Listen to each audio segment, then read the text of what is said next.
All right, good morning. Welcome to those of you that are here in Phoenix. Glad you're with us today for our series in the book of Revelation called The Clock is Ticking. For those of you watching us any way you found us, online apps, Roku or YouTube, we're glad you joined us. If you want to know more about our ministry, go online to womensbiblestudy.com. There you can get handouts for today's lesson, pick up on our whole Revelation series. All right, today we are going to do 2 chapters in the book of Revelation. We're going to get 9 and 10 out of it. It's going to be a really, really huge day today. Last week we had a super uplifting message. Yeah, with the trumpet judgments, you're like, yes, I'm so excited to go back and hear about that.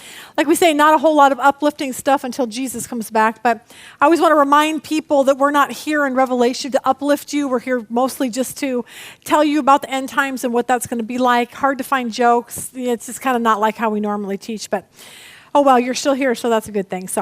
Now, so far we've seen this. We've seen Jesus been handed a scroll. On that scroll has 7 seals on it. This all goes into this timeline right here.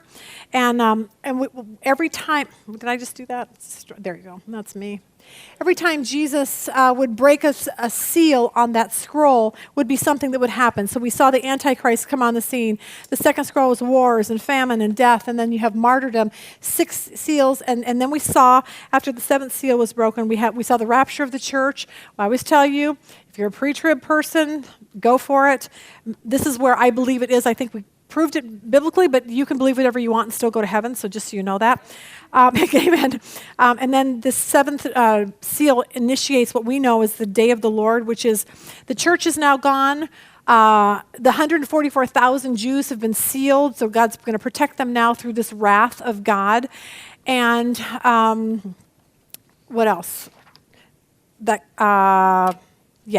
So the wrath of God comes in this green area right here. So Jews are sealed, Christians are gone, and now it's God's wrath upon this earth and for those that hate his church and hate his people of Israel, the Jewish people. So last week we saw the beginning of the trumpet judgments. We saw it here. This is our timeline. Most of you, I put a couple extra ones, but it looked like they're gone over there. I'll bring more next week, but this is kind of our timeline.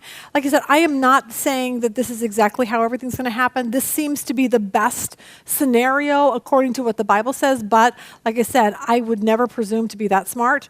When you talk about end times, it's very, very difficult. You can see things that are going to happen. It's very difficult to put timelines to it.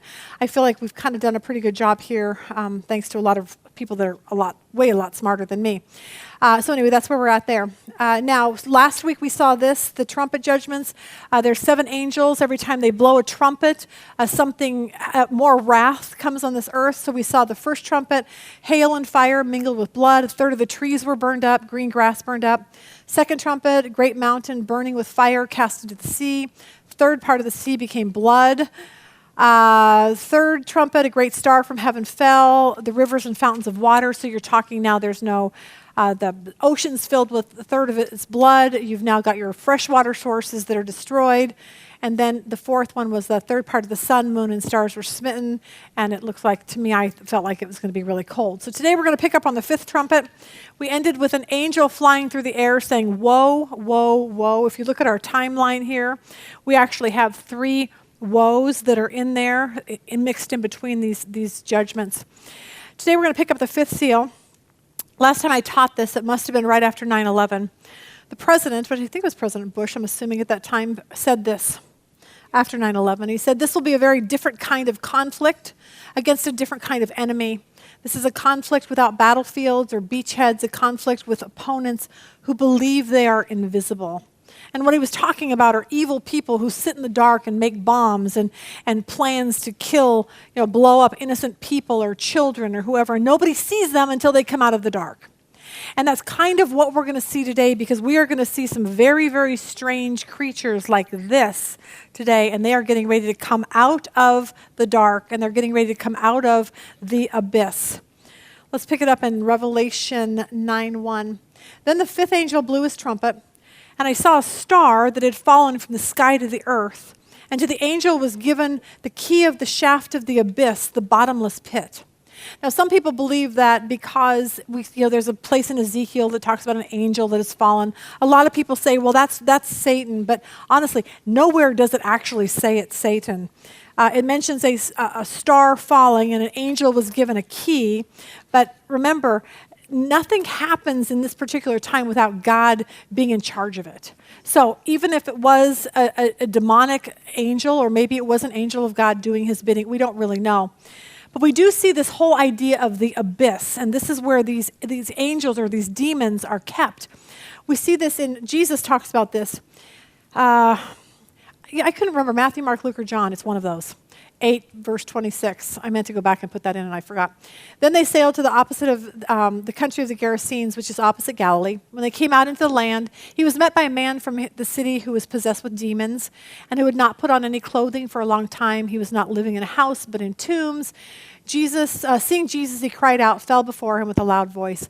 "What business do you have with each other, Jesus, Son of the Most High God? I beg you, do not torment me." For he commanded the unclean spirit to come out of the man, for it had seized him many times, and he was bound with chains and shackles and kept under guard. And yet he would break his bonds and be driven by the demon into the desert. And Jesus asked him, "What is your name?" And he said, "Legion," for many demons had entered him. And they were imploring him not to command them to go away into the abyss. So wherever this is, it's a place where God restrains and keeps and incarcerates demons. And if you're a demon and you go there, you're not getting out until this particular time that happens in Revelation. Jude 6 says this, "And angels who did not keep their own domain, but abandoned their proper abode, he is kept in eternal bonds under darkness for the judgment of the great day." So you can kind of see all of these demonic creatures are down there. And I realized how much we never really will understand about the demonic spiritual realm. I did find a cute joke that I probably should throw in right now before it gets too heavy. One day at the entrance to the heaven, Peter saw a street gang walk up to the pearly gates. And so Peter didn't know what to do, so he ran to God and he said, "There's some evil thieving gang and they're at the pearly gates. What do I do?" And God said, "Well, do what you normally do. Just redirect them down to hell." So Peter went back carrying out the order, and then he came running back and he said, God, they're gone. They're gone. And he goes, "What, the gang?" And he said, "No, the pearly gates." I know. You're just stretching it really bad when you're in Revelation. Okay, that'll be the last time you laugh. Just FYI on that. So we see this angel here in verse 2. So he opened the bottomless pit. There's this key. Angel comes from heaven, goes down, opens the bottomless pit, and smoke went up out of the pit like the smoke of a great furnace, and the sun and the air were darkened by the smoke of the pit. I think I put a little video in here. Look at this. This is what I think it looks like. Like they're all down there, and it's closed off, and it's dark, and it's yucky. That's kind of my version of what it looks like down there. Here you go. Verse 3, "Then out of the smoke came locusts upon the earth, and power was given them as the scorpions of the earth have power." I want you to picture this scene. Like suddenly there is this abyss, and there's this pit, and it's open, and all of a sudden the smoke rises out, and all these little demonic creatures are coming out, and it's kind of like it feels like a swarm of locusts as they put this plague on this earth. Ray Stedman said he remembers when he was a boy in Minnesota that they saw an actual plague of locusts come in. He said they saw millions and millions of them. It literally darkened the entire sky. He said they descended on a field of grain, and it sounded like a hailstorm. He said they munched on vegetation. It sounded like a rushing river. They destroyed everything in their sight. So this would be kind of the scene that's going on. Verse 4 says this, "They were told," now here's the deal, this is why God is in control this whole time. They were told, I'm assuming by God, "not to hurt the grass of the earth, nor any green thing, nor any tree," but here you go, "but only the men who do not have the seal of God on their foreheads." Now remember, he sealed the 144,000 Jewish men back, a few lessons ago. And so these little creatures here are going to go out and hurt people, like really hurt them. But they won't be able to touch the ones that are sealed by God, that are protected by God. Verse 5, "And they were not permitted to kill anyone, but to torment for 5 months. And their torment was like the torment of a scorpion when it stings a man." There's 24 species of scorpions in this world that can kill people. The stings are really, really painful. I always tell you about my scorpion story when, of course, I put on my pants one day and there was a scorpion in there. I've been bit 3 times. This was not one of them. Thankfully, my pants were as tight then as they are now. The scorpion could not literally go to sting me because I squished him. It was perfect. That's the only reason why you should have tight pants when you live in the desert, right there, okay? So he couldn't sting me, but I kept thinking, what is in my pants? And I pulled my pants down, and this scorpion, that big. It was terrifying. And it wasn't even normally they come out summerish. No, this was winter. I don't even know how he got in there. But anyway, scorpions are terrifying, but they're very painful. I've been stung twice in my feet, and they hurt for a long time. But Ray Stedman was saying in Vietnam, they have these 6-inch black scorpions that the venom from these scorpions give you undescribable anguish. And if you try to take medicine to counteract it, it actually does worse. There's literally nothing that you can do about it. And that's what's going on. These creatures are going to go around and sting people, and they will not be able to die or anything for 5 months. This is a very, very horrific thing. Verse 6, and in those days men will seek death, and they will not find it. They will long to die, and death flees from them. It's terrifying. It's so incredibly painful. I remember when I was pregnant with one of the kids, and I had one of those sciatic nerve things. For those of you who've had sciatic nerves, it is I couldn't sit, I couldn't stand, I couldn't lay down, I cried all the time. I couldn't move, everything hurt. And that's just a small little glimpse of what it would be like 24/7 to be stung by one of these creatures where you can't get away from it. You just can't. All right, so let's talk about what these little guys look like. Now, I don't know how big they were. That's the thing. It says locusts, so we think locusts, we think scorpions. They could have been huge. We really don't know. But this is what they actually look like. Let's put this up on, here's the picture here, and I'll read this and you can look at this little guy too because he's going to go off of there. The appearance of the locusts was like horses prepared for battle. And on their heads appeared to be crowns like gold, and their faces were like the faces of men. They had hair like the hair of a woman, and their teeth were like the teeth of lions. They had breastplates like breastplates of iron, and the sound of their wings was like the sound of chariots of many horses rushing to battle. They have tails like scorpions and stings, and in their tails is the power to hurt men for 5 months. And they have as a king over them the angel of the abyss. His name in Hebrew is Abaddon, and the Greek he is named Apollyon. Now, if you read the Left Behind series, they actually have one book called Apollyon. This is how one of our artists, Ted Larson, I think this was him, felt like this is what he would look like if he saw him.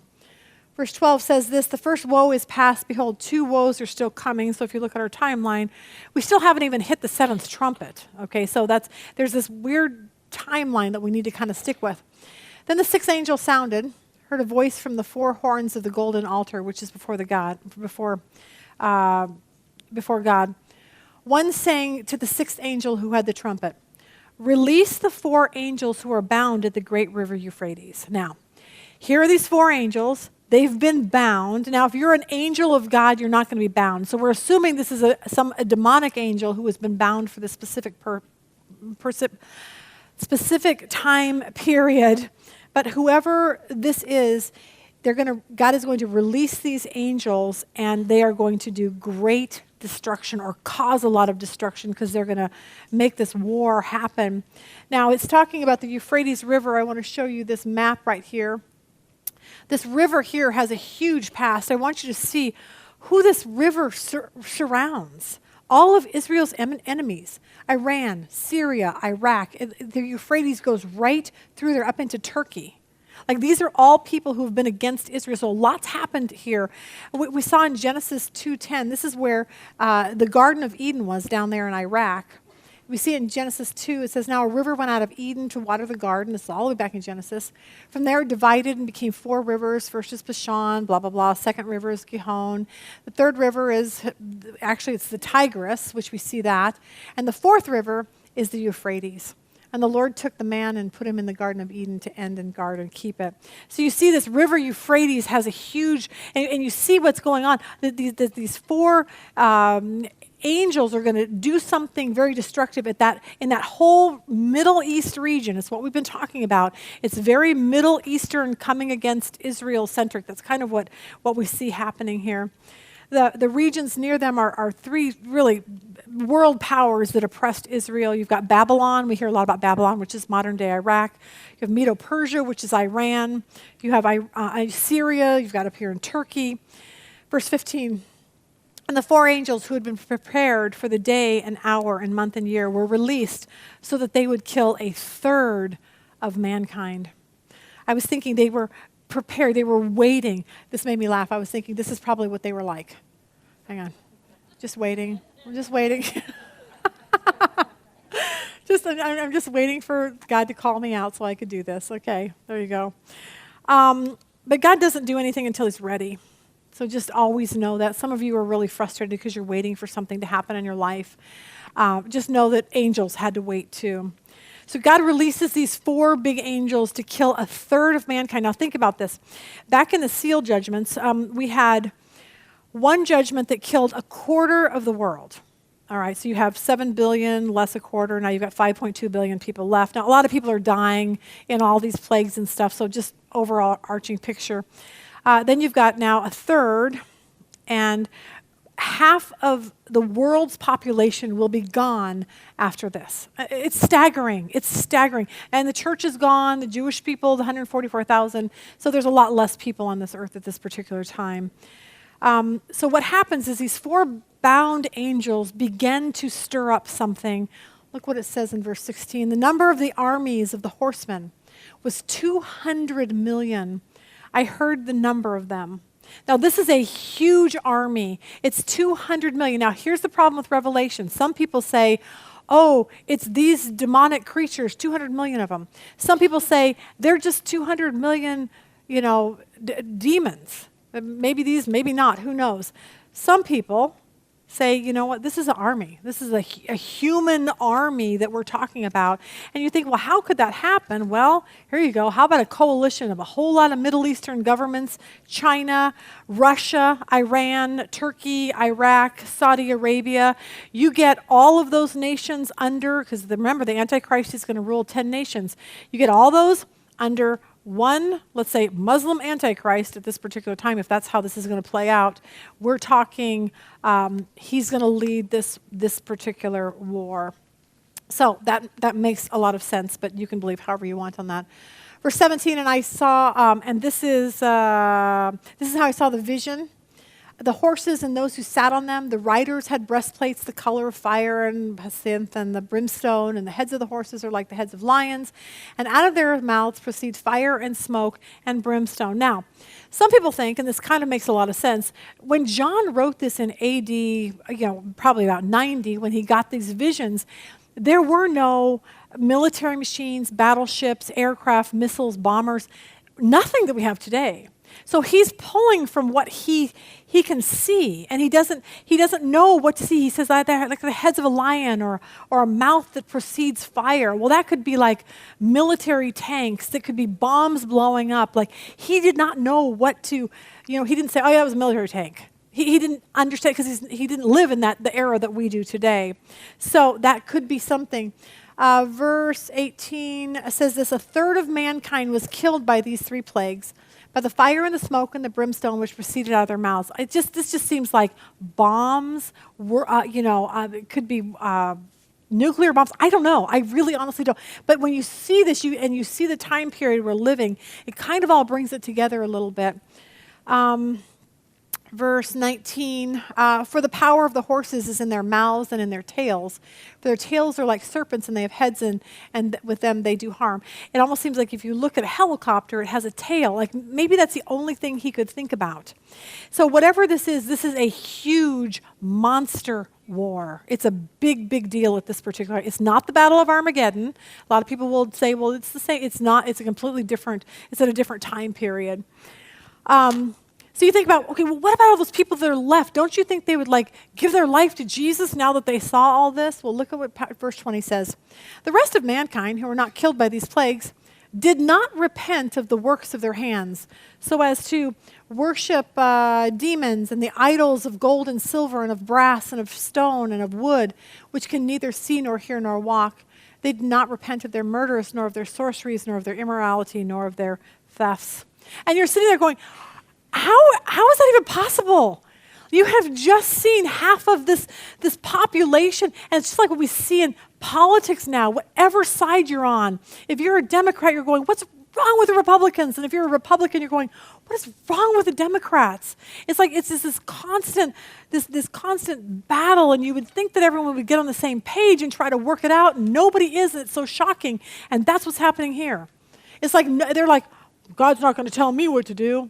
Really? He's just destroyed half of the world's population and half this earth. I don't care. He's not going to tell me what to do. Okay, well, we'll just keep on going then. In 1937, Frank Lloyd Wright built a house for Hibbard Johnson. One rainy evening, Johnson was entertaining some of his guests, and his roof began to leak, and the roof began leaking right directly onto Johnson's head, his bald head. So he was kind of irate, so he called out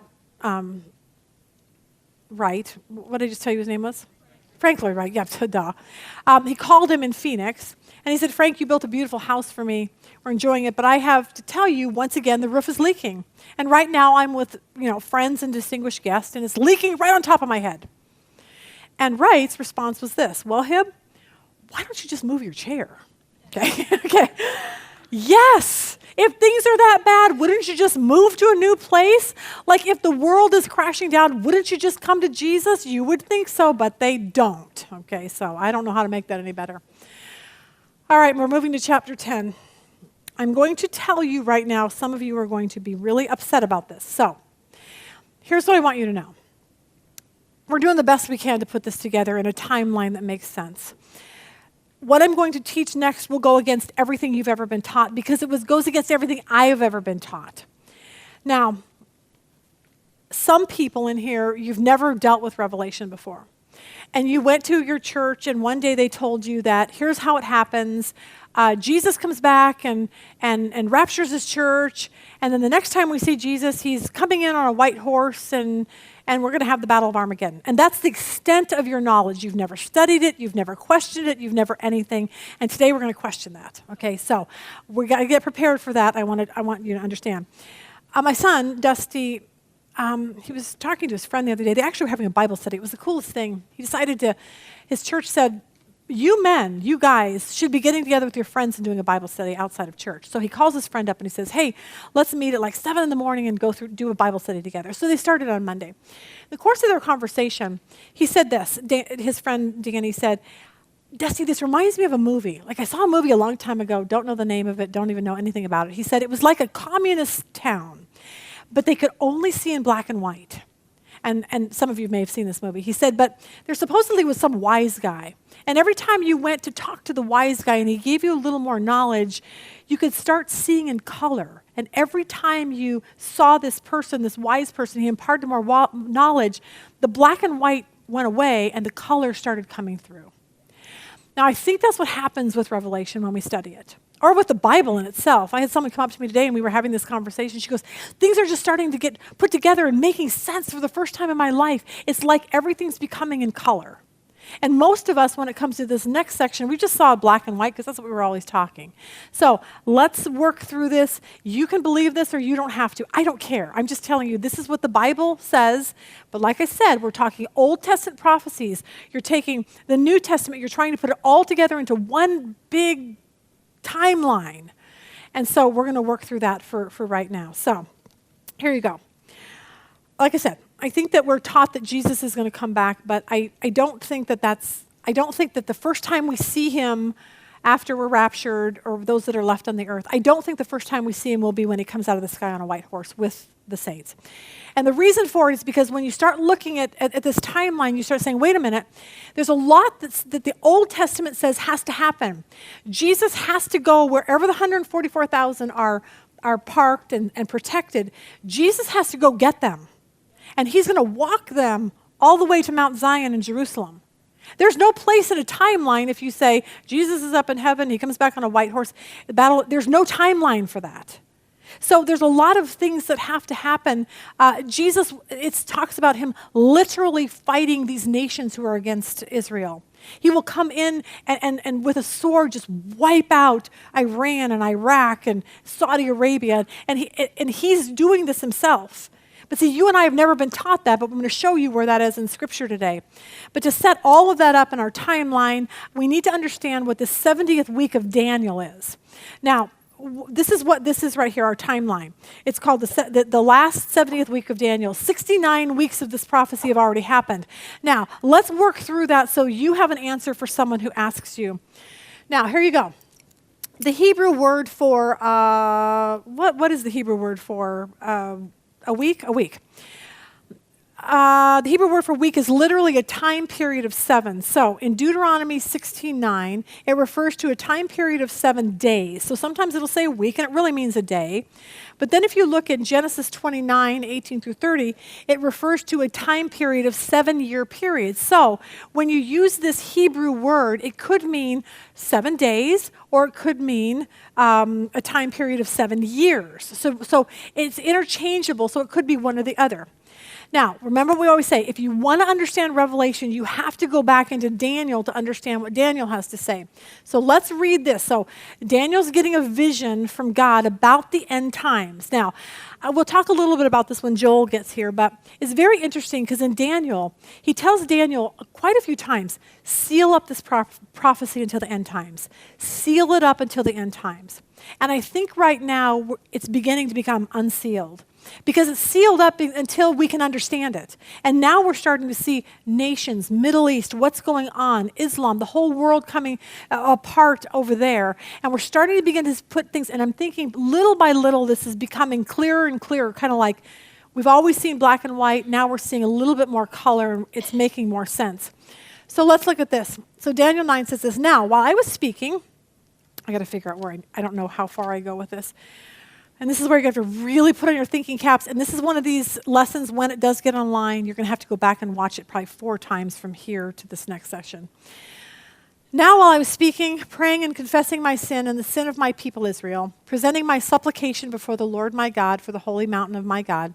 Yes, while I was speaking in prayer, the man Gabriel, the angel Gabriel, whom I had seen in the vision at the beginning, being caused to fly swiftly, reached me about the time of the evening offering. And he informed me and talked to me and said, O Daniel, I have now come forth to give you skill to understand. At the beginning of your supplications, the command went out, and I have come to tell you, for you are greatly beloved, therefore consider the matter and understand the vision. 70 weeks. Now, I put the 490 years in so you understand what we're talking about. 70 weeks or 490 years, because remember, it's 70 weeks times the 7 years, have been decreed for your people and your holy city to finish the transgression, to make an end to sin, to make atonement for iniquity. So you see all of this. This happening, it's talking about Jesus, to bring everlasting righteousness, to seal up the vision and prophecy, and to anoint the most holy place in Jerusalem. He said, so you are to know and discern that, here you go, here gives us our timeline right here. It should be in your things. You've got a timeline here. From the decree to rebuild and restore Jerusalem, which is right here, okay, in your handouts, you'll be able to see that. It starts here, and we'll explain what that means in a second. There will be 7 weeks or 49 years. And then 62 weeks, 434 years, which equals 483 years. And here's what all that happens. Will be built again, the plaza and moat, even in times of distress. So you see here, you've got, I'm trying to do this at the same time. There was a command to rebuild the temple. I'll show you where that is in a second. You've got that from the time it was dedicated, the temple was dedicated, was exactly 49 years. Everything that the angel Gabriel just told him is exactly how history played out. See, our problem is that we take the Old Testament and we try to say, well, how is this going to happen? Until it happens, then we go, oh, that makes sense now. So we can look back on this and say, oh my gosh, that does make a whole lot of sense. Now you have the temple dedicated here, 62 weeks left, which is 434 years until Jesus dies on the cross. And that's how this plays out. So we'll look here. We know from history that the command to rebuild Jerusalem was given by King Xerxes of Persia. Yay! I love it when that happens. Was given by King Xerxes of Persia in 445 BC. That's in Nehemiah, so you can see exactly when that was. So that's kind of the starting period here of this 70 weeks of Daniel. The first unit of 49 years, the 7 sevens, covers the time that it took to rebuild Jerusalem with streets and a trench, but in the times of trouble. This rebuilding is chronicled in the book of Nehemiah. Using the Jewish custom of a 360-day year, 483 years, it goes on and on, places us at AD 30, which would coincide with Jesus' triumphal entry into Jerusalem, Matthew 21. The prophecy in Daniel 9 specifies that after the completion of the 483 years, the anointed one will be cut off. This is what was fulfilled when Jesus was crucified. So you see this whole thing happening exactly how they told Daniel that it would happen. Now, verse 26, then after the 62 weeks, the Messiah will be cut off. We see that once that happens, that leaves us what? A 7-year period left. 1 7-year period left. If we're going to get to the 490 years to finish Israel's, until Israel gets back to where it needs to be, because we're not done with Israel. God's not done with Israel yet. But now what happens is there's been this pause. We call it the church, the time of the church, the age of the church. Because remember, we see it in Acts, we see it all over, where God is opening up this time for the Gentiles to come in. And, the hopes is to make Jewish people jealous, whatever, but now it's the time for you and I, the church, to be built and to come in to find Jesus, and then it will eventually revert back into, for the nation of Israel. So, let's see where I went left after this. So we saw that. I think that's in your handout. Hopefully that may, okay, good. So we see this here. Why was I going to show this to you? I don't know why. Anyway, blah, blah, blah. So, here you go. Daniel 12:11. And you got, well, really watch this. From the time that the daily sacrifice is taken away, okay, now look at our timeline.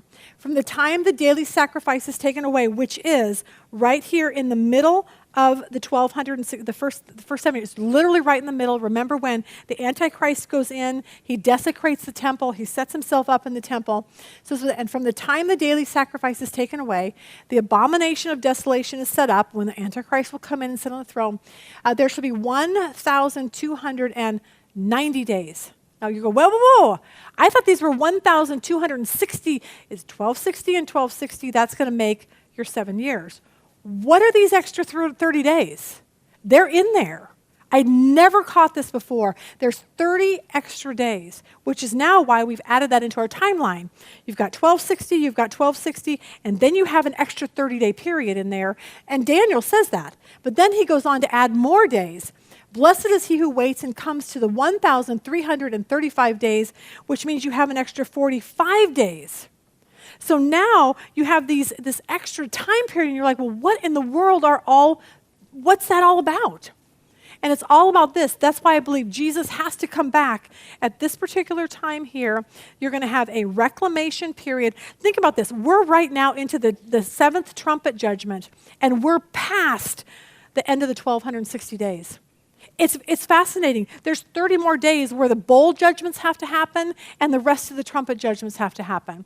And that's when I believe Jesus is on this earth. And he has to be, if he's going to fulfill Old Testament prophecies. Now, how do we get to all that? Next week, we're going to talk about these 2 witnesses that show up. They show up right when the Antichrist desecrates the temple, right in the middle of, when did we say that is? Martyr, I know I probably have enough. 1260, here it is right here. So it's really hard to follow, and I know this is a lot of information that a lot of you are going to be like screaming and crying tonight. I get it. But the midpoint here is when the Antichrist goes in and desolates the temple. 2 witnesses show up. We'll talk about them next week. And it specifically says they have 1,260 days to prophesy from that particular point to the end. And then they will die, and they will be resurrected. They die on the 1260, which means they will resurrect in this 30-year reclamation period. There's no other way you can't, when you have dates like that, or when you have times and extra days, you're like, okay, now it's all kind of coming together. So, we're going to call that a 30-day reclamation period. That's why I think Jesus is here, and I think I'll show it to you in a second why I think that. he has to go get the 144,000 people back to Mount Zion. It has to. Now, I'm going to show you in the Bible where this is and why I believe this is the first time I heard this. I took the book I was reading and I threw it down and I said, that's the stupidest thing I've ever heard. The reason for it is because I'd never studied Daniel. I never studied these extra 30 days, 45. I never saw it before. And so for me, I'm like, that's dumb. I was never taught that. Jesus is coming back on his white horse and that's it, okay? And then a couple days later, I got so frustrated, and all these authors, I'm writing emails, and I'm like, I'm frustrated, I'm stuck, I hate this class, I'm giving up, I'm never coming back to Bible study, like, this is my life, okay? And finally one night, I was laying in bed, and I had heard someone else talking, I was listening to something, and it's like it all just clicked. And I'm like, oh my gosh, it's this whole timeline. It makes so much sense. Jesus has to come back and go get the 144,000. A lot of things that happen during this 30-day period. And then he will be here for this final wrath on this earth with the bowl judgment. So that's how we'll talk about that next weekend. But let's look at Isaiah 63, and I'm going to show you what this looks like. Isaiah 63, 1 and 3. Here's what Isaiah says. He has this vision of the end times. Who is this who comes from Edom with garments of glowing colors from Bozrah? All right, now, here you go. Here's a map. Where is Edom and where is Bozrah? It's in Jordan. For most people, and you've heard this all the time, it's not in the Bible, but most people think that the 144,000 Jews will end up in Petra. See down there, Bozrah, Petra. I don't know, whether they're there or not, God's going to hide them someplace. But if, in fact, that is true and that's the place where that's going to go, you see, Jesus comes. If this is true, then he probably will be here, and he starts out in Bozrah. I know that sounds really weird, but look at this. Keep going. This one who is majestic in his apparel, marching in the greatness of his strength. It is I who speak in righteousness, mighty to save. Why is your apparel red and your garments like the one who treads in the winepress? Here's what Jesus says. I have trodden the wine trough alone, and from the peoples there was no man with me. I also trod them in my anger and trampled them in my wrath, and their lifeblood is sprinkled on my garments and stained all my raiment. Take that to Revelation 19. We haven't got there yet. And I saw the heavens open, and behold, a white horse called Faithful and True. We know that's Jesus. Look at verse 12. His eyes are a flame of fire on his head, and diadems, and his name written, which no one knows. And he's clothed with a robe dipped in blood. Now, most of us, I've been taught that just means, oh, that's Jesus' blood, he's making a point. I don't think so. I think he's been down here fighting a big battle. Eventually, he'll go back up here, and he'll go get, the church. He's got to go back up. We'll have the judgments, or the bema, what's it called? I'm sorry, I'm like, my mind, you got to understand my mind right now. I can't keep anything straight.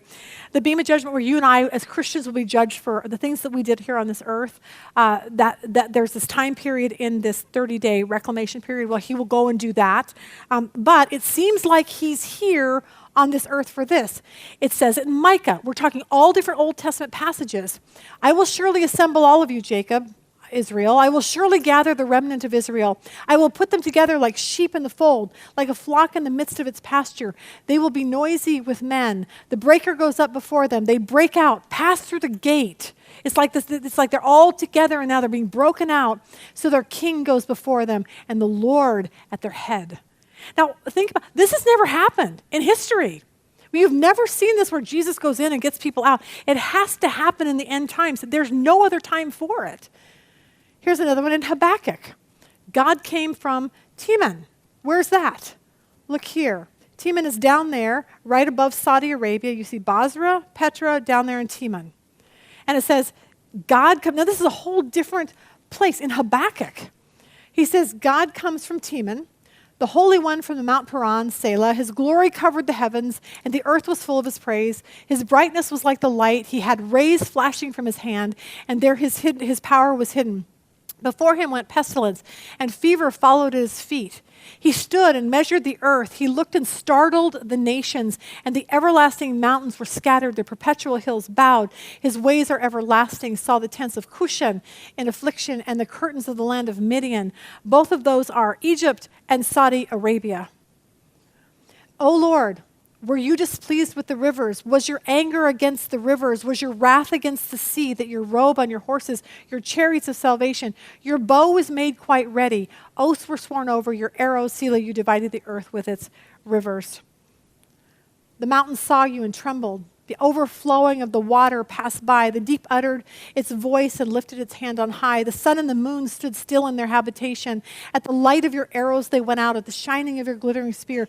You marched through the land in indignation, and you trampled the nations in anger. You went forth, what? For the salvation of your people. He has to go in and get the Jewish people out. The whole deal is to go get them out, to get the remnant of Israel saved. Remember, he says, all Israel will be saved. All that are on this earth at that time will be saved if you're a Jesus follower. At this particular time. You went forth from the salvation of your people. For salvation with your anointed, you struck the head from the house of the wicked by laying bare from foundation to neck. You see it again in Hosea. You see what I'm saying? It's all through the Old Testament, but we don't want to read the Old Testament because it looks boring and then we don't get it. Here you go. Hosea, come and let us return to the Lord. For he is torn, but he will heal us. He is stricken, but he will bind us up. Now, it seems like this is a 2-day journey. Look at this. After 2 days, he will revive us. And on the 3rd day, he will raise us up that we may live in his sight. This is all Old Testament prophecies that point to what's going to happen in the end. Let's go back to Hosea 11. They shall walk after the Lord. Get a load of this. He will roar like a lion. And when he roars, then his sons shall come trembling from the west. It's almost like he goes to get his people out. They're all walking, but he roars, and all the other Jewish people that are like, oh my gosh, I missed it. They now come into this line with them. They will come trembling like a bird from Egypt, like a dove from the land of Assyria, and I will let them dwell in their houses, says the Lord. This is why. We'll get to it in Revelation 14. Then I looked, and behold, a lamb standing on Mount Zion, and with him 144,000, having his father's name written on their foreheads. The Jewish remnant has to get to Mount Zion. Revelation says it does. And everything in the Old Testament points to it. So there is this time, I don't believe that Jesus, I think he comes back. Now, we may see it right now with this in mind. Let's do this. Revelation 10. Here's this picture right up here. The strong angel. I don't know if you guys can't see it over there very well. This is it right here. It's a strong angel. It says, Revelation 10. I saw another strong angel coming down out of heaven, clothed with a cloud, and the rainbow was upon his head, and his face was like the sun, and his feet like pillars of fire. Now, the problem is we don't know who this is. We have no idea. We have a lot of people that you read 10 commentaries, you're going to get 10 different answers. Here's my thinking. A lot of people think it's Jesus. I never thought that before until a few days ago. It's like it all just came together because at this particular time, I think this is Jesus, and I think this is why. Look at Ezekiel 1, because you see him, you see like the cloud, you see the bow, you see how Jesus looks there. Look at Ezekiel 1. He's talking about Jesus at the time, and he says, like the appearance of the bow that is in the cloud of the day of rain, so with the appearance of the brightness all around, such was the appearance of the likeness of the glory of the Lord. And when I saw it, I fell on my face and heard the voice of one speaking. So you see this whole thing where it's like this is how Jesus looks, and you don't fall on your face unless it's God. So you kind of put those two together. That's what's weird about the Old Testament. You're just trying to make it all fit together. If, in fact, that is Jesus, then this could possibly be Jesus, okay? Because it tells face like sun, feet like pillars of fire. Now, some people don't get that because they're like, well, Jesus is up in heaven. Well, if you look at the Old Testament, you see this, what is called a theophany. And what it is a visible appearance of God. So, in other words, there's many times that Jesus shows up in the Old Testament. And it's hard for people to understand that, but he's called the angel of the Lord. So back when we saw this where it says, I saw a strong, wherever that verse is, I saw a strong angel, I saw another strong angel coming down. There was a lot of places in the Bible where it talks about an angel, but it really was a theophany of Jesus. Now, if you put it all together, it makes sense. I'll try to explain it here. We see this in Joshua 5. we don't talk about an angel or anything here, but you kind of get the picture of how Jesus shows up here on this earth. Once when Joshua was by Jericho, he looked up and saw a man standing before him with a drawn sword on his hand. Joshua went to him and said to him, "Are you one of us or one of our adversaries?" He replied, "Neither, but as commander of the army of the Lord I have now come."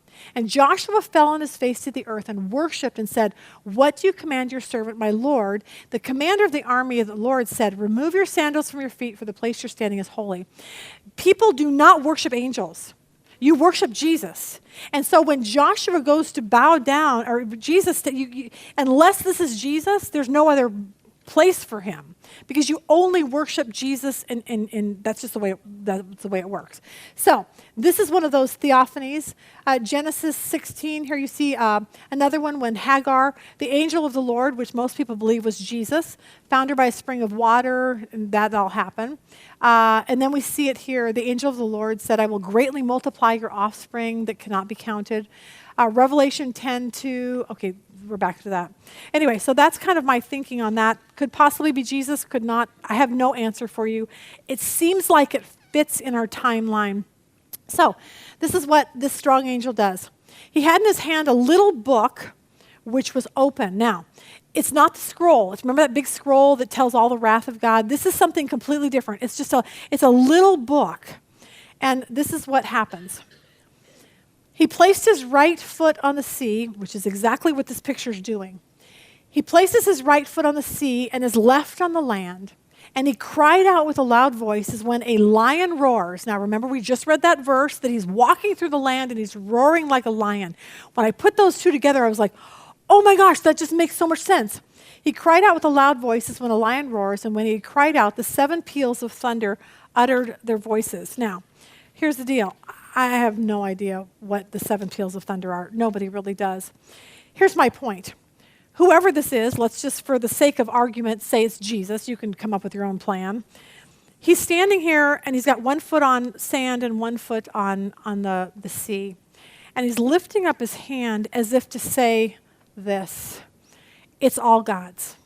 It's all God's. He's ruler over it all. The first time I ever taught this, Rob walked in when I was studying this, and I must have sighed really loudly, and he goes, "What's up?" And I said, "Here's what's up." I put one foot on the tile and one foot on the carpet, and I said, "Here's this: angel, foot, cloud, rainbow, feet of fire. I don't even know what to do with this." And he goes, "Well, what does the commentary say?" And I said, "Everyone says something different, so you just get stuck when it comes to this." So here's my point. I don't know who that is, but it kind of makes sense that he's very powerful, and it seems to fit in this timeline. Now, let's go to this, verse 4. When the 7 peals of thunder had spoken, I was about to write. I heard a voice from heaven saying, "Seal up the things which the 7 peals of thunder have spoken, and do not write them." Now, that's just so odd. It's like if this is Jesus, we're just going to say it's Jesus for now because that just makes me feel better. If it's Jesus, okay, he has this little book, but he tells him, okay, write what you see, but I don't want you to do anything with it. Don't bother writing. I'm sorry. It says don't bother writing it down, John. Seal it. I don't want people to know. You could read it, but I don't want anyone else to know. Now, the question is, why in the world would there be this little book in Revelation, and why would it be that, John gets to read it, but we have no idea what's in it? Here's my answer. I have no idea. See, there you go. Sometimes God does things we don't understand. This is one of those. It makes no sense to me whatsoever. But maybe for John, it was too awful. Maybe it's the bowl judgments. Maybe he gets a glimpse into what hell is like. I don't know. Anything is literally speculation up to this point. Verse 5, then the angel, when I saw standing on the sea and on the land, lifted up his right hand to heaven. Now picture this. If this is Jesus lifting his hand up to heaven, look what he says. And swore by him who lives forever and ever, who created heaven and the things in it, and the earth and the things in it, and the sea and the things in it, that there will be delay no longer. Now, when you read that, it's almost as if it's Jesus. Now he's here, if in fact this is Jesus, which makes sense to me. He's here on this earth. This is when it happens. He stands there on both and says, we're done.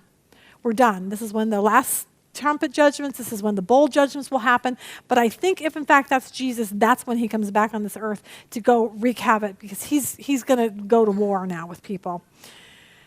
He's saying no more delay in judgment. Verse 7, but in the days of the voice of the 7th angel, when he is about to sound that the mystery of God is finished, as preached to his servants, the prophets. When the seventh trumpet sounds, the mystery of God is finished. Now, some people say, well, what is that? Well, there's a lot of mysteries of God. There really is. The mystery of how Christ lives in us. That's a mystery. A mystery of the kingdom of heaven. How do I explain the kingdom of heaven? It's very, very difficult. The mystery of Christ and his church, the bride of Christ. That's a mystery. The mystery of Israel's blindness. How is it that Israel is blind?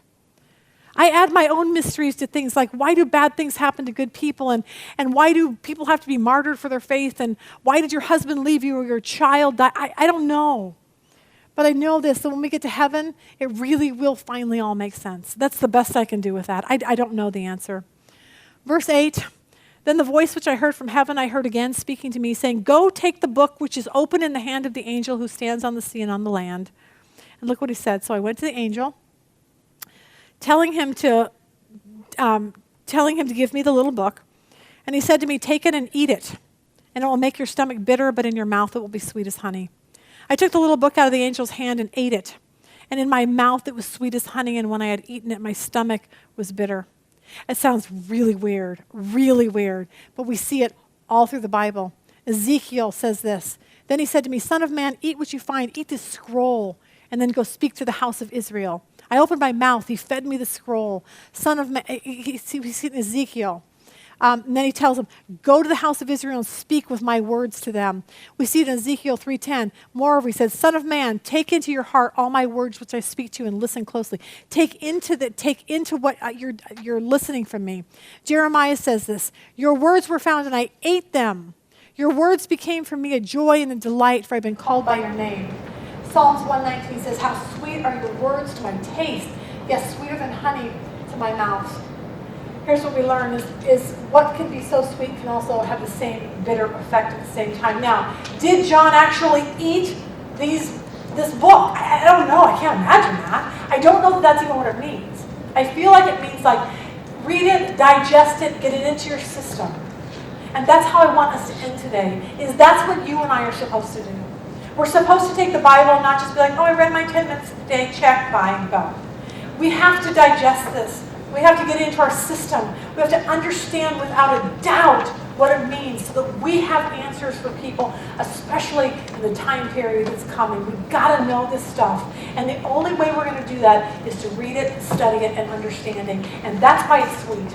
Because it's that sweetness of Jesus died on the cross for me, and I'm saved, and I can have peace and joy and eternity with him. But the bitterness is what we've seen over and over through Revelation. The destruction, the wrath, the people that refuse to give their life to Jesus. That is exhausting, and it's bitter is what it feels like. Verse 11. And they said to me, you must prophesy again concerning many peoples and nations and tongues and kings. Digest the words so that you can go out and tell others. And that's how we will end today. That's our job as Christians. Digest the Word of God. Figure this out. It was a heavy day today. Study this on your own. You'll listen to 10 commentaries. I don't know. I'm throwing out what makes most sense to me, but I'm not dumb enough to think I'm smart enough. So how's that? Digest the Word so we can warn others. This is what's coming, and we can't get past it. Look at that.